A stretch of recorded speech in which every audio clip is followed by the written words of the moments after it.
सबसे पहले हम आज बनाएंगे स्टूडेंट रजिस्ट्रेशन का पेज, जिसमें आपका टेबल यूज होगा, आपकी इनपुट यूज होगी, लेटर स्टेज पे जाके आपका इसमें आपका बटन यूज होगा और जावास्क्रिप्ट यूज होनी शुरू हो जाएगी। तो मतलब मैं आपको जावास्क्रिप्ट लैंग्वेज शुरू करने से पहले थोड़े से डॉम के कंसेप्ट क्लियर करा दूंगा थोड़े से, ताकि फिर जाके डेप्थ में जाके उसकी आगे आगे चीज़ें आती रहेंगी। उसका क्यों करवा रहा हूँ वो आपको साथ साथ में पता चलता रहेगा। और सबसे पहले अगर हमने स्टूडेंट की रजिस्ट्रेशन बनानी है, हाइपोथेटिकली सोच के चलिए कि एक हम स्टूडेंट का रोल नंबर रख रहे हैं, एक स्टूडेंट का नेम रख रहे हैं, एक उसका हो सकता है फादर नेम हो, मदर नेम हो, ये कुछ चीज़ें हैं जो हमने यूज़र की इनपुट से लेनी है। तो उसी तरीके से इमेजिनेशन करके चलिए कि हम एक रजिस्ट्रेशन बना रहे हैं। सबसे पहले हमें चाहिए टेबल। हमने एक टेबल क्रिएट किया, ये बिना टेबल के भी हो सकता है, डिप के भी हो सकता है। जब डिप पे काम करेंगे तो आपको इजीली समझ आएगा मैं डिप पे क्यों करूँगा, क्योंकि उसमें CSS लगानी पड़ी, इसी वजह से थोड़ा उसको मैं अवॉइड कर रहा हूँ। नेक्स्ट स्टेज पे जाके हम डिप के साथ ही उस चीज़ को बना सकते हैं। सबसे पहले हमने क्रिएट किया टेबल, और टेबल क्रिएट करने से पहले जैसे टेबल मेरा पहला टैग लगा टेबल का, इसके बाद मैं अपनी फर्स्ट रो ऐड कर रहा हूँ। इस समय मैं हेडर वाली नहीं बनाऊंगा क्योंकि मुझे कॉमन बॉडी रखनी है, तो मैं हेडर वाली मिस कर दूंगा, टी हेड वाली। तो मैं सीधा TR साथ में शुरू करूंगा। पहले मैंने टेबल बनाया, उसके साथ फर्स्ट मैंने अपनी रो क्रिएट कर दी TR की। इसके अंदर फर्स्ट जो मेरा कॉलम है मैं उसका नाम रख रहा हूँ TD। इसके अंदर रख रहा हूँ मैंने स्टूडेंट नेम, ठीक है ना। आप स्टूडेंट नेम देखोगे तो ये बेसिक आपको स्टूडेंट नेम लिखा गया, ठीक है ना। अब मैंने स्टूडेंट नेम इनपुट लेना है, तो मेरा HTML का जो सबसे पहले स्लाइड में था हमारा इनपुट जो हमें चाहिए, तो क्या कर रहा हूँ, पैरेलली मैं टेबल TR2 इशू कर रहा हूँ। मतलब दोनों चीजें एक साथ चलेंगी। पहले टैब में पहला कॉल किया और सेकंड में TR शुरू की मैंने, तो इसमें मैंने फर्स्ट TD लिखा और इस पे मैं क्या लिख रहा हूँ, इनपुट टैग चूज किया और मैं इसको जस्ट क्लोज कर दिया, सिंपल लिखा। अगर मैं रिफ्रेश देखूंगा तो आप देखोगे कि स्टूडेंट नेम के नीचे मेरा स्टूडेंट का नेम का इनपुट आ गया। बाद में इसको हम यूटिलाइज करते रहेंगे। मेरा फर्स्ट कॉलम आया, फर्स्ट रो में स्टूडेंट नेम लिखा और सेकंड में मैंने इनपुट लिखा। आप इसको ध्यान से देखोगे, मेरी जो फर्स्ट रो है जिसमें मैंने TR के साथ सिंगल कॉलम क्रिएट किया, ये मेरी सेकंड कॉलम है जिसके साथ मैं TR के साथ सिंगल कॉलम किया। चाहूं तो मैं इस टेबल को चूज सेलेक्ट करके जहां पे इसका फॉर्मेट चेंज कर सकता हूं, ये प्रॉपर फॉर्मेट मेरे पास आ जाएगा। और सेकंड रो फर्स्ट रो में सेकंड कॉलम क्रिएट करूं TD के साथ, इसमें लिख रहा हूं मैं रोल नंबर। इसका मतलब इसको सेव करूंगा और मैंने आपको रिफ्रेश किया, देखो रोल नंबर तो लिखा गया बट उसके अंदर इनपुट नहीं आई। क्यों नहीं आई? क्योंकि हमने इनपुट का कंट्रोल ही क्रिएट नहीं किया। तो हम सेकंड रो में जा रहे हैं, वहां पे फिर हमने TD लिखा और TD लिख के वहां पे हमने सिंपल लिखा इनपुट, इसको सेव किया। तो मेरे पास ऐसे मेरा स्टूडेंट नेम रोल नंबर आ गया। और एक चीज और, इसके बाद मैं थर्ड कॉलम क्रिएट कर रहा हूं फादर नेम, और जहां पे मैंने अपना थर्ड क्रिएट कर दिया। एक ऑप्शन है कि आप इसको कॉपी आगे सेम ही लिखना है, तो इसको जैसे सिलेक्ट किया, इसको कंट्रोल D प्रेस करेंगे, कंट्रोल C करेंगे, कंट्रोल V करेंगे, तो एज इट आपकी कॉपी पेस्ट भी हो जाती है। आप रिव्यू देखोगे तो ये आपका थर्ड कॉलम का फादर नेम से क्रिएट हो गया। और मैं ऐसे ही आपका फोर्थ क्रिएट कर रहा हूँ TD के साथ मदर नेम, और जहाँ पे मैंने लिखा TD इनपुट टैग सेव किया, क्लोज किया, और ये मेरे पास आ गया मेरा चार। मैंने फर्स्ट रो में मैंने 4 हेडर लिखे टेक्निकली कॉलम के, और सेकंड में मैंने उसकी इनपुट लिखी। तो ये मेरा बेसिक बना यूजर फॉर्म का। और अभी मैं साथ में क्या करूँ, अब मैं तीसरी रो क्रिएट कर रहा हूँ। वहां पे मैंने ध्यान रखना, पहली जो सेकंड रो है उसका टैग आपका क्लोज होना चाहिए। अगर आप सेकंड बिना क्लोज किए करने की कोशिश करोगे तो फिर आपको अगर इसको मैं सेव करूंगा तो कहीं ना कुछ गड़बड़ाना शुरू हो जाएगा। आप देखोगे आगे उसका जो भी बिगड़ जाएगा। अगर थर्ड कॉल में से शुरू कर दूंगा, देखो मैंने जैसे मेरी फर्स्ट है, इसमें मैं लिख रहा हूँ अपना बटन, HTML का बटन लिख रहा हूँ, ठीक है ना। और जहाँ पे लिख रहा हूँ फॉर एग्जाम्पल मैं सेव, अब रिव्यू करूंगा, देखो मेरा बटन कहाँ पे चला गया। क्यों? उसका सिंपल सा रीजन है क्योंकि मैंने फॉर्मेटिंग अपनी नहीं की। तो आपको इस चीज़ का ध्यान रखना पड़ेगा कि कौन सा टैग कहाँ पे क्लोज हो रहा है, कहाँ से बंद हो रहा है, ठीक है। तो क्लोजिंग ओपनिंग आपको ध्यान रखनी चाहिए। अब मैं सही इसको कर रहा हूँ, मैंने टैग क्लोज किया।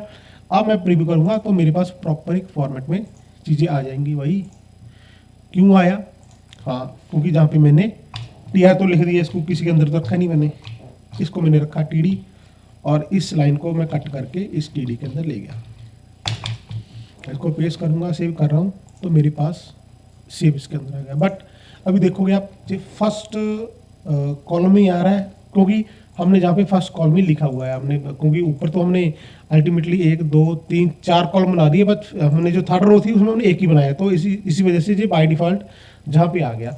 तो एक छोटा सा आपको जुगाड़ बताता हूँ, ट्रिक बताता हूँ कि आप जहाँ पे TD ऐसे भी लिख दोगे तो ये मेरा सेकंड नंबर पे आ जाएगा। क्यों? क्योंकि फर्स्ट का कॉलम का TD हमने कर लिया। तो चाहे इसको आप इस तरीके से मैनेज कर सकते हो, बट जुआई को कैसे बेटर बनाना है वो CSS के साथ लेटेस्ट चीज पे हम करेंगे।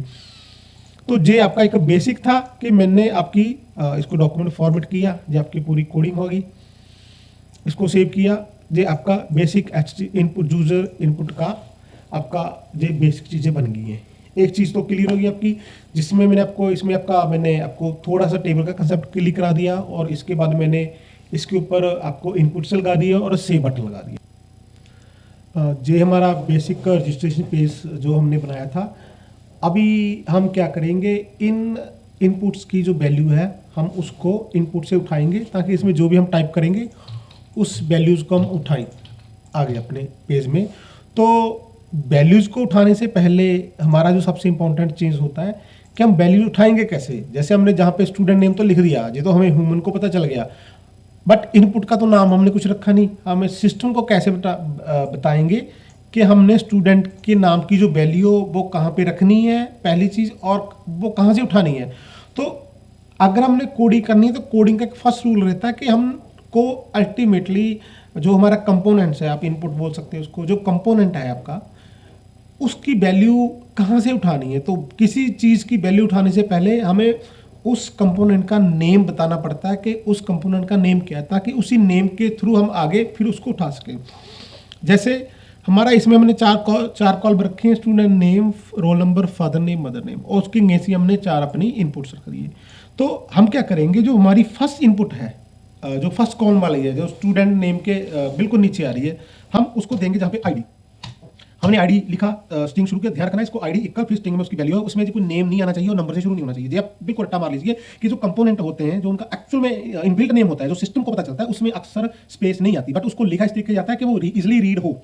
जैसे हमारा फर्स्ट इनपुट है स्टूडेंट नेम, तो हम क्या करेंगे, जहाँ पे लिख रहे हैं स्टूडेंट नेम, इसको मैंने सेव किया। आप ध्यान से देखोगे कि मैंने स्टूडेंट नेम के बाद कोई स्पेस नहीं डाली, मैंने स्टूडेंट का एस कैपिटल किया और नेम का एन कैपिटल किया, ताकि मुझे रीड करने में आसान हो। तो इसी तरीके से हम जितने भी हमारी कंपोनेंट है, हम उसको अपना अपना एक आईडी दे देंगे। जैसे सेकंड हमारा रोल नंबर, तो मैंने इसका लिखा रोल नंबर। नो डाउट आप स्मॉल में लिख सकते हो, आप कैपिटल में लिख सकते हो, आपकी चॉइस है, बट स्पेस नहीं होना चाहिए, कोई सिंबल नहीं होना चाहिए, बट वो इस तरीके से होना चाहिए कि वो इजीली रीड हो जाए, आपको ज्यादा ना रखना पड़े, इनपुट के नेम से आपको पता चल जाए इनपुट की चीज के रिगार्डिंग यूज है। थर्ड हमारा हो गया फादर नेम, हमने इसको लिखा फादर नेम, एन कैपिटल कर लीजिए, हैव डाल लीजिए आप, क्योंकि अभी से हैव डाल जाएगी तो कोडिंग के टाइम फिर आपको बिल्कुल आसानी रहेगी, ठीक है ना। अब सेकंड हमारे पास है मदर नेम, मैंने इसको सेव किया। अभी तक अब देखो मैं सिर्फ इनपुट पे काम किया है, मैंने इसके ऊपर कुछ भी डायनामिक कभी नहीं लगाया, ना ही मेरा इनपुट के हिसाब से अभी कुछ चेंज होगा।